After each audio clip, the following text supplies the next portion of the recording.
This is my money ladder. It starts off with having an emergency fund. This is really combined with 1B, which is also making sure I'm contributing to my 401k to get the free match. But usually I say if you don't have an emergency fund at all, start with just having at least $1,500 or at least your highest deductible for whatever insurance you have. At the same time, I want everyone to start getting invested. So if you have a 401k from your company, get that employer match. Once those two things are in place, I move on to the next one, which is pay off high interest debt. I'm talking about your credit card, your auto loan, and personal loans. Even start paying off your student loans as well. I say high interest debt is anything above 6%.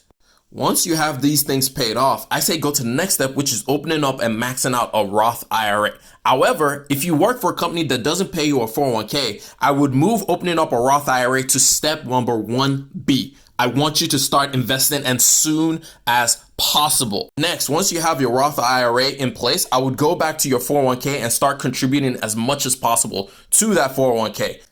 After the 401k, I would move on to an HSA account if you have access to one, but you would need a high deductible health plan. So not everybody is going to have this one. Next, for all my super high earners out there, I would open a brokerage account and just invest in index funds. And finally, I would be saving towards having a 3 to 6 month emergency fund as well.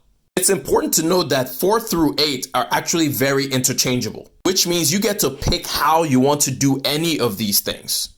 Also, it's important to note that as you are going through this process, if you have student loans, you're paying that throughout this entire process. But yeah, I hope this helps you when you're trying to decide where to put your next dollar. All right.